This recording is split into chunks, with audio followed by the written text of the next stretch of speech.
오늘 본문 말씀을 가리켜서 기독교의 황금율, 황금법칙이라 이렇게 말을 합니다. 그러므로 무엇이든지 너희가 남에게 대접을 받고자 하는 대로 너희도 남을 대접하라. 이것이 율법이고 선지자다. 이런 말씀입니다. 이것이 율법이요 선지자니라. 이 말씀이 또 어디에서 나왔죠? 한 율법사가 예수님을 시험하려고 와서는 율법 중에 어느 계명이 큽니까? 하고 물었을 때에 하나님을 사랑하고 또 내 이웃을 내 몸과 같이 사랑하라. 이 두 계명이 온 율법과 선지자의 강령이니라. 이렇게 말씀하셨어요. 여기에서 율법과 그 율법을 가르친 선지자의 교훈이라는 것이 하나님을 사랑하고 이웃을 사랑하는 것이라는 것입니다. 한마디로 말씀드리면 율법이요 선지자의 가르침, 기독교의 그 핵심, 그것이 뭐냐? 사랑이다. 이렇게 말씀합니다. 그런데 오늘 본문 말씀은 그 이웃에 대한 사랑이라는 것이 구체적으로 무엇이냐를 아주 분명하게 말씀해 주고 있는데요. 특히 이 본문을 가리켜서 기독교의 황금율이라고 합니다. 바클레이라는 성경학자는 이 말씀은 사회윤리학의 최고봉이요 모든 윤리적 교훈의 에베레스트 산봉우리다. 이렇게까지 말했습니다. 과연 사랑이라는 것이 뭘까요? 구태여 필레오적 사랑이다, 아가페적 사랑이다 구분해서 이 사랑의 참뜻을 깊이 생각할 것 없이 크게 두 가지로 소극적인 사랑과 적극적인 사랑, 이렇게 나누어서 생각해 볼 수가 있겠습니다.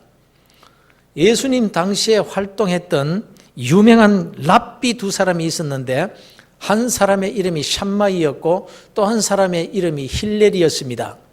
어떤 이방 청년이 샴마이 청년을 찾아와서 이렇게 말합니다. 선생님, 제가 한 발로 딱 서 있는 동안에 율법의 전부를 제게 가르쳐 주신다면 제가 개종하겠습니다. 아주 이런 농담을 했습니다. 샴마이가 화가 나서 건방진 놈이라고 야단을 쳐서 쫓아내버렸습니다. 그런데 이 청년이 또 힐렐에게 찾아가서 똑같은 장난을 쳤습니다. 그때 힐렐이 대답한 말이 아주 유명합니다.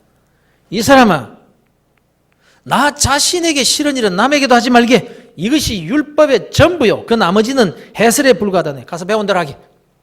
이렇게 말했다고 하는 것입니다. 대단한 선생이었습니다. 그야말로 율법이 무엇인지를 꿰뚫어보고 있었던 그런 랍비라고 할 수 있습니다. 한 다리를 들고 있는 동안에 율법의 전부를 내게 가르쳐 줄 수 있겠습니까? 무슨 말이냐면은 율법이 한마디로 뭐냐 이거거든요. 내게 싫은 일이라면 남에게도 하지 마. 이것이 사랑의 특징이라는 것입니다. 율법의 특징이 바로 이거예요. 세상에 일어나는 시시비비가 다 왜 일어납니까? 모두 자기에게 싫은 일을 남에게 하는 일들 때문에 일어나는 거예요. 자기는 싫은 소리 듣기 싫어하면서 남에게 듣기 싫은 소리는 좀 거리낌 없이 합니다. 자기는 남에게 싫은 소리 들으면 펄펄 뛰면서 자기가 남에게 싫은 소리 한 것은 아무렇지도 않게 생각하는 거예요.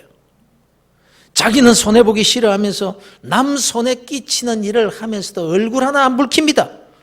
만일 세상 사람들이 자기가 싫어하는 일을 남에게 행하거나 요구하지 않는다면 이 세상은 참 살만한 세상이 될 겁니다. 1절에 보면요, 비판을 받지 아니하거든 비판하지 말라. 너희가 비판하는 그 비판으로 너희가 비판을 받을 것이요 너희가 헤아리는 그 헤아림으로 너희가 헤아림을 받을 것이니라. 어찌하여 형제의 눈 속에 있는 티는 보고 네 눈 속에 있는 들보는 깨닫지 못하느냐. 이렇게 말씀하고 있거든요. 어떤 사람이 담장 밑에 채소를 심었더랍니다. 그런데 옆집 나뭇가지가 담장을 넘어와가지고 그늘을 만들어서 채소가 잘 자라질 않는 거예요.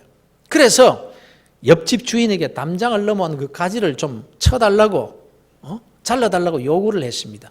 그랬더니 옆집 주인은 나뭇가지를 잘라버리면 나무가 볼품이 없어지기 때문에 자를 수 없다라고 거절을 합니다. 그래서 두 사람은 결국 재판장에게 가서 판결해달라고 했더라는 것입니다. 재판장이 이 두 사람의 말을 딱 듣더니 내일 오라 그러더라고요. 내일 재판을 할 테니까 내일 오라고. 그리고는 다음 날 다시 열린 재판에서 재판장이 말하기를 그런 나뭇가지 자르시오! 이렇게 판결을 하더랍니다. 사람들이 재판관에게 아니 자르라고 판결을 할 것 같으면 어제 판결했으면 될 건데 왜 귀찮게 오늘 또 오라고 했습니까? 왜 하루를 늦췄습니까? 하고 물었더니 재판장의 대답은 이랬습니다.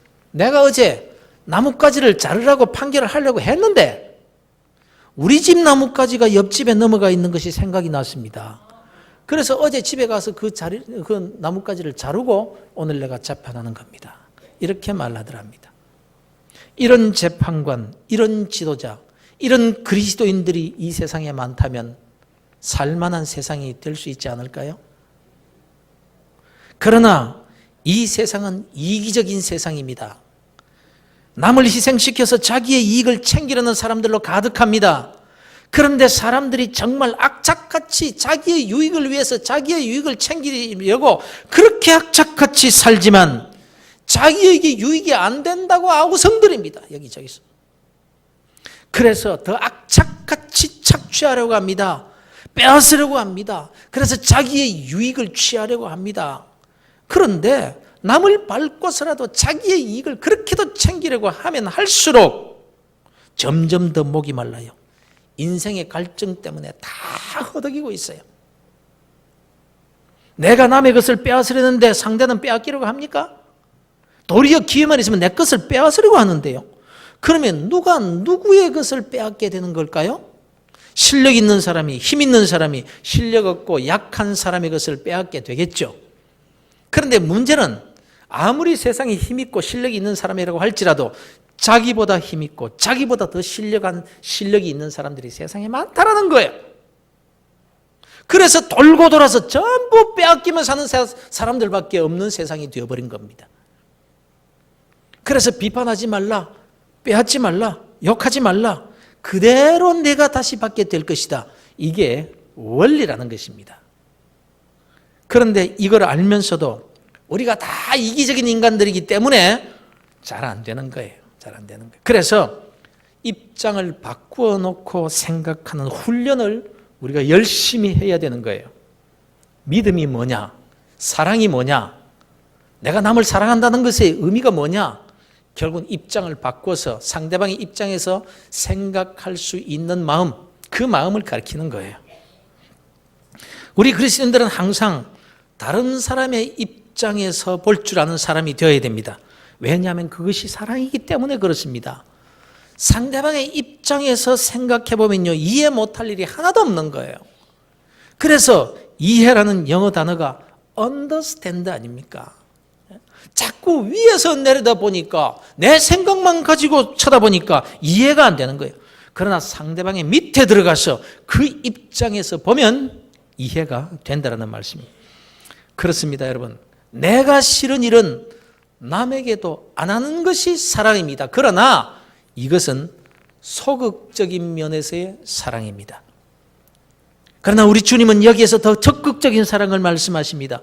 무엇이든지 내게 싫은 일은 남에게도 행하지 말라는 것이 아니라 무엇이든지 남에게 대접을 받고자 하는 대로 너희도 남을 대접하라는 것입니다. 하지 말아야 될 것을 가르치시는 것이 아니라 해야 할 일을 가르치고 계신 거예요. 그렇습니다. 이런 적극적인 생각을 가지셔야 됩니다. 교회에서 항상 내가 어떻게 하면 교회에 누를 끼치지 않을까, 다른 사람에게 누를 끼치지 않을까, 이런 생각을 가진 사람이라면요, 참 귀한 사람입니다. 그러나 이것보다는 내가 어떻게 하면 교회에 유익되는 일을 찾아서 할까, 내가 어떻게 하면 다른 사람을 유익하게 한번 해볼까, 이런 생각을 가진 사람이 많아야 건강한 교회, 제대로 된 교회가 될 수가 있는 것입니다. 회사에서도 어떤 사람이 유능한 사원입니까? 내가 실수를 안 해야지 하면서 몸살이는 사람이 아니에요. 뭔가 일을 찾아서 하는 사람입니다. 그렇게 하는 사람은 혹 실수도 할 수 있겠지만 이런 사람이 있어야 회사답게 되는 거예요. 그리스도인의 삶은 이런 의미에서 적극적이어야 합니다. 오늘날 많은 그리스도인들이 내가 남에게 폐를 끼치지 않고 사는 것으로 만족하려고 하는 분들이 있습니다. 다시 말씀드리면 죄를 짓지 말아야지 이런 태도로 사는 거예요. 그러니까 늘 죄되는 일을 피해 다니기에 바쁩니다.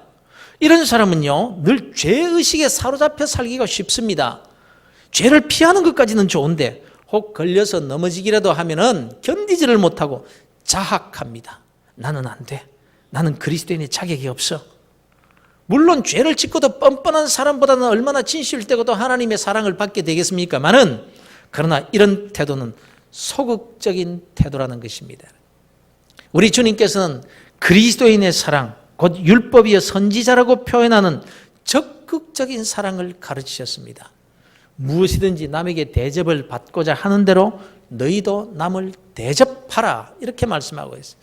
그런데 우리가 이렇게 적극적인 사랑을 베풀지 못하고 사는 이유가 뭔가 하면요, 그것은 이렇게 살면 내게 손해라고 생각하는 거예요. 남에게 대접을 받는 일이야 누가 뭐 싫어합니까? 그건 우선 내게서 나가는 것이 없습니다. 뭐 들어오는 것만 있으니까 싫어할 리가 없죠. 그러나 남에게 대접을 한다는 것은 당장 내가 가진 무엇이 빠져나가는 것을 의미하거든요. 일단 손해입니다. 내가 원하는 것을 가지기 위해서는, 얻기 위해서는 받아내든지 빼앗아내든지 해야 되는 것인지, 아니 내가 받고 싶은 왜 주라고 하느냐 말이에요. 당장 손해인데요, 눈에 뻔히 보이고 당장 내가 쓰고 싶은데 못 쓰는 것이 현실인데, 그것이 분명한데 그래서 못하는 거예요. 그러나 성경은 그것이 적극적인 사랑이라고 말씀하고 있습니다. 우리 주님은 내가 손해보기 싫으면 남에게 손해를 끼치는 일도 하지 말라고 하시는 것이 아니라 내가 받고 싶은 대로 남을 대접하라, 이것이 사랑이니라, 이렇게 말씀하고 있어요. 그러니 싫어도 우리가 그리스도인들이라면 하나님의 말씀에는 순종해야 되는 것 아닙니까? 설사 손해가 된다라고 할지라도 주님이 하라고 하시는데 불순종하면 안 되잖아요. 주님은 날 위해서 죄 없으신 몸이심에도 채찍에 맞으시고 살이 찢어지고 피를 흘리시면서 십자가에 달려 죽기까지 하셨습니다. 그러면 주님께서 그 일이 즐거우셨기 때문에, 즐거운 일이셨기 때문에 정말 그러셨을까요? 아버지여, 할만하시거든 이 잔을 피할 수 있게 주시옵소서. 하나님 왜 나를 버리십니까? 그 예수님의 말씀 속에서 우리 주님께서 얼마나 고통스러워 하시면서 순종하셨는지를 짐작하여 알 수가 있는 것입니다.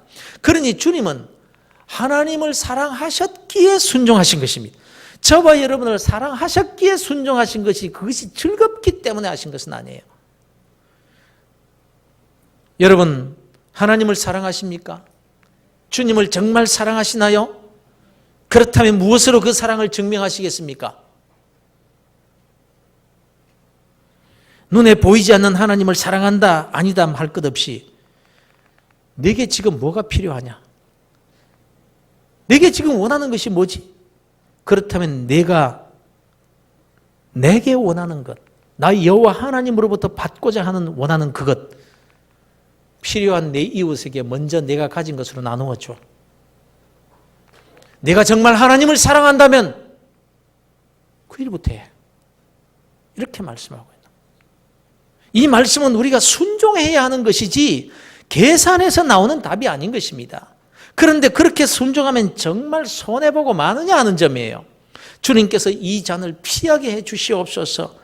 땀이 핏방울 흐르듯 흘리면서 하나님의 말씀이기에 순종하시고는 손해보고 마셨고 피 흘려 십자가에 죽는 것으로 끝나버렸더라는 것입니까?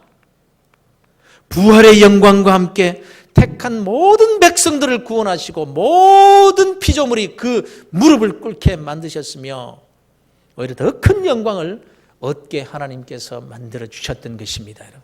주님께서 말씀하십니다. 내가 받고 싶으면 먼저 줘라, 이렇게 말씀하고 계신 거예요. 그런데 우리는 어떻게 하지요? 하나님께서 내게 축복을 주셔서 내게 많이 주시면 남에게 주겠습니다. 내가 많이 받아서 남으면 남에게 주겠습니다. 이것이 우리들의 순종 방법입니다. 그러나 주님은 우리에게 그렇게 가르치시지를 않습니다. 아니야, 내게 지금 필요한 그것 남에게 먼저 줘라. 그래야 사랑이니라. 그렇습니다, 여러분. 이것은 우리의 생각과 경험에 상관없이 순종해야 될 일일 뿐이라는 거예요.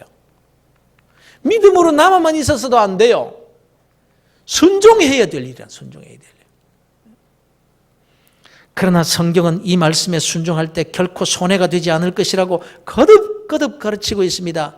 갈라디아서 19장 17절에서 가난한 자를 불쌍히 여기는 것은 여호와께 구워드리는 것이니 그의 선행을 그에게 갚아주시리라. 하나님께서 갚아주시겠다고 하십니다. 내게 손해가 되는 것 같으냐? 내가 베풀어 줘봐.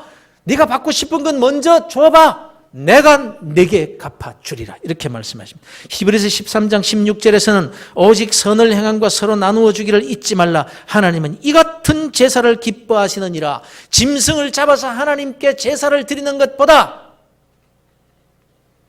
내가 원하는 것, 내가 가진 것 중에서 먼저 남에게 주어봐. 그것이 내게 드리는 제사니라. 이렇게 말씀하고 있습니다. 하나님이 산제사로 받으신다. 사도행전 20장 35절에서는 주는 것이 받는 것보다 복이 있다라고 말씀하십니다. 여러분 정말 복을 원하십니까? 그 말씀에 순종하십시오. 그런데 우리는 너무 눈앞에 보이는 이익만 생각하지 이 하나님의 말씀을 있는 그대로 순종하지 못하는 것이 문제라는 것입니다. 심은 대로 거두는 것은 만고불변의 법칙입니다. 단 한 가지라도 계산되지 않을 것이 없다고 주께서 말씀하셨습니다. 내가 뱉은 말 한마디라도 결단코 그대로 거두게 될 것이라고 말씀하고 있습니다. 어떤 어린아이가 엄마에게 야단을 맞고 집을 뛰쳐나갔습니다. 하도 화가 풀리지 않아서 산 위에 올라가서 엄마 미워! 미워! 하고 소리를 질렀다. 우리는 엄마 미워 뭐 이렇게 하지만 영어로는 뭐 I hate you 하잖아요. 할아버지도 you, 뭐 아버지도 you, 뭐 엄마도 you, 뭐 친구도 you, 다 you니까 you. I hate you. 고함을 지르니까 저쪽에서도 I hate you. 나도 너와 네가 밉다. 저기서도 내가 밉다. 여기서도 내가 밉다.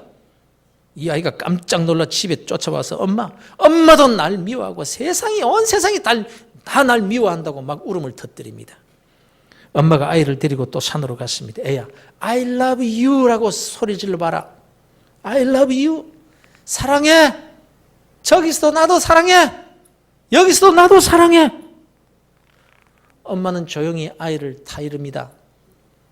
내가 세상을 미워하면 세상도 너를 미워하게 될 것이다. 그러나 내가 세상을 사랑하면 세상도 널 사랑하게 될 것이란다. 인생은 메아리와 같단다. 인생은 산울림 속에서 사는 것과 같아. 오늘날 인생들이 동화 속에서도 나오는 이 평범한 진리를 너무 간과하고 살아가고 있는 거예요. 하물며 사람이 무엇으로 심든지 그 심은 그대로 거두리라고 하신 주님의 말씀이겠습니까, 여러분?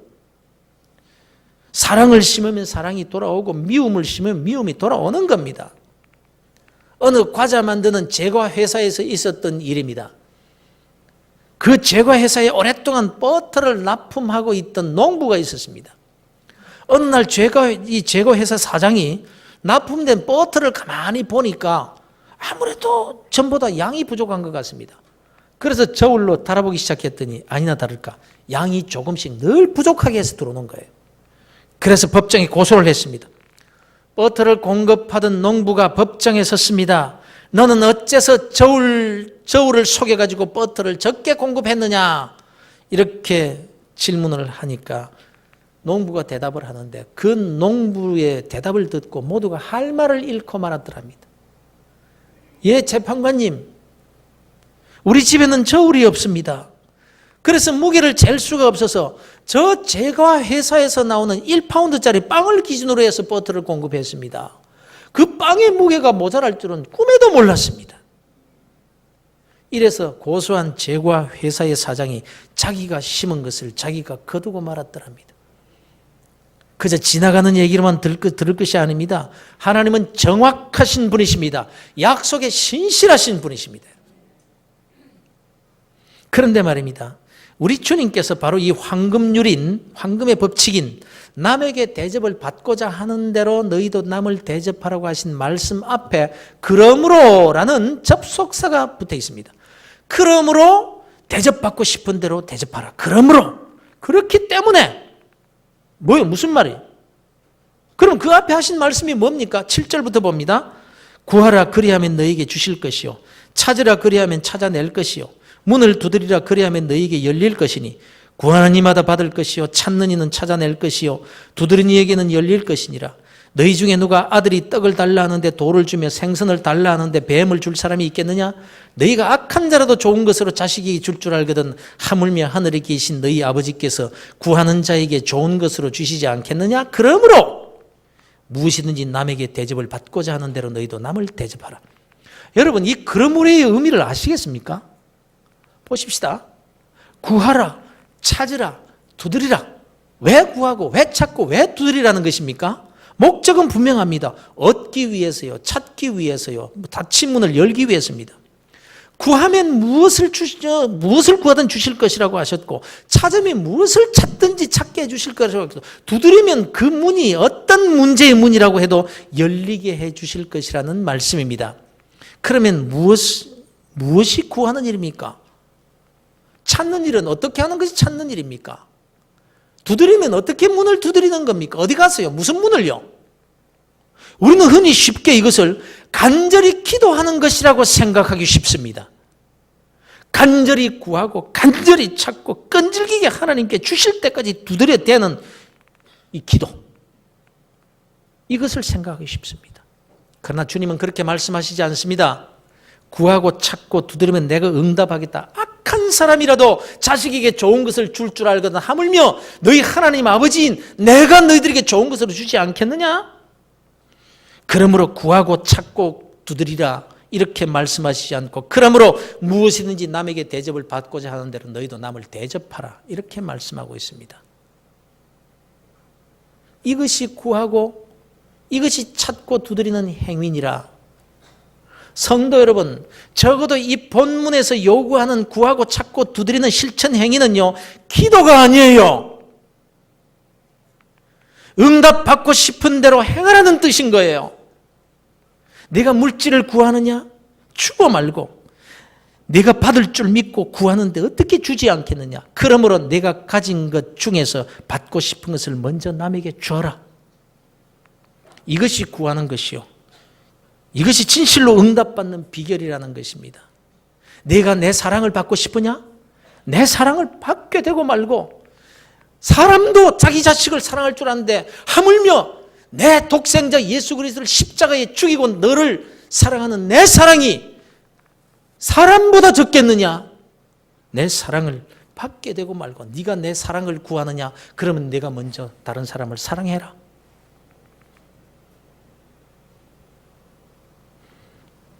이것이 정말로 찾는 자의 모습이라는 말씀입니다. 그런 거로 내가 받고 싶은 대로 남에게 베푸는 것이 어째서 손해가 되겠고 어떻게 없어지는 것이 되고 말겠느냐는 거예요. 내 눈에 보이는 것은 현실적으로는 내 손에 나가는 것 같지만 하나님께서 내가 내게 갚아주리라.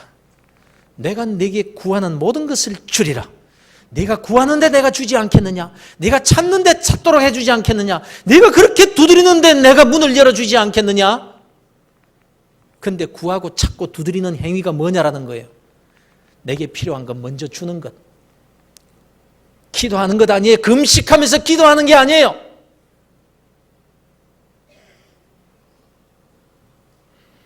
오늘날 사람들이 행복하게 살기를 원하면서 남을 행복하게 해줄 줄은 모릅니다. 오히려 남이 행복하게 살면 배를 아파합니다. 미워합니다. 그러니 자기도 미움을 받게 되는 것이죠. 세상을 향하여 원망을 퍼부을 필요도 없습니다. 여러분, 이 더러운 놈의 세상 하면서 하늘을 보며 욕을 해도 안 됩니다. 그러면 세상도 나를 향해 욕을 합니다. 더러운 자식, 너 같은 놈이 있어서 이 세상이 더 더러워진다. 그러니 행복해질 리가 없는 거예요. 그러지 마십시오. 오히려 세상을 향하여 살만한 세상이라고 하십시오. 자기 살려고 자기 유익을 위해서 자연을 파괴하면 그 자연이 자기를 죽이는 법이에요. 내가 행복하려면 남을 행복하도록 해줘야 되는 것입니다. 남편이 아내를 행복하게 하면 남편이 행복하게 됩니다. 아내가 남편을 행복하게 해주면 아내가 행복하게 됩니다. 여러분, 사장님을 돈 벌게 해주십시오. 그러면 내가 많이 받게 될 것입니다. 사원들에게 더 많이 베풀어 주십시오. 그럼 회사가 잘 될 것입니다. 그런데 오늘날 노사의 관계는 정반대입니다. 자기만 유익을 보려고 합니다. 교회도 마찬가지입니다. 자꾸 자꾸 왜 날 알아주지 않느냐고 합니다. 그럴 필요 없습니다. 먼저 남을 알아주면 됩니다. 잘한다고 칭찬해 주십시오. 왜 자꾸 날 위로해 주지 않느냐고 합니다. 아닙니다. 남을 위로해 주십시오. 그러면 위로를 받게 될 것입니다. 위로받을 사람 많습니다. 따지고 보면 전부 다 위로받고 싶어서 교회에 나오는 것이라고요. 그러면 위로받을 사람은 있고 위로해 줄 사람은 어디에 있습니까? 주님은 나를 통해서 다른 사람에게 위로하시기를 기뻐하신다고 말씀합니다. 그러면 누가 위로를 받습니까? 남을 위로하는 자입니다. 남에게 위로를 받고자 하는 자는, 그런 태도로만 사는 자는 위로받을 수 없습니다. 하나님으로부터 위로받을 수 없고 사람으로부터 위로도 받을 수 없습니다. 하나님께 위로를 받고 싶은 분은 위로받고 싶은 만큼 남을 위로하셔야 됩니다. 진리입니다. 하나님의 말씀입니다. 법칙입니다. 원리입니다. 여러분. 사랑하는 성도 여러분, 남을 위로해서 위로받는 자 되시기를 주의 이름으로 축원합니다. 남편과 아내를 행복하게 하셔서 행복한 아내와 행복한 남편이 되시기를 주 예수 그리스도 이름으로 축원합니다. 남을 격려하는 사람들이 되시기를 바랍니다. 그러면 여러분이 모든 일에 실망치 않게 격려를 받게 될 것이고 담대하게 세상을 살아가게 될 것이며 결국 성공자로 남게 될 것입니다. 항상 축복하는 사람이 되시기를 바랍니다. 그러면 축복을 받게 될 것입니다. 남이 잘 되는 일에 기뻐하시고 꽃다발을 보내는 사람이 되시기를 바랍니다. 그러면 항상 여러분의 기업에 웃음의 꽃이 피어나게 될 것이고 번영의 열매가 열리게 될 것입니다. 언제나 베풀고 나누어 주며 격려하는 사람이 되십시오. 그러면 하늘에 계신 우리 하나님 아버지께서 내가 구하고 내가 바라고 내가 찾는 것, 그것보다 훨씬 더 좋은 것으로 우리에게 응답해 주실 줄로 믿으시기를 주의 이름으로 축원합니다. 이것이 참된 기도예요, 여러분. 이것이 좋은 것으로 응답받는 법칙입니다. 하나님께서 세워놓으신 원리 말입니다. 이것이 바로 기독교의 황금 법칙, 골든 룰이라고 합니다. 하나님이 세워놓으신 빛나는 원리요, 진리요, 이 법칙을 잊지 않는 복된 그리스도인들 되시기를 주 예수 그리스도 이름으로 축원합니다.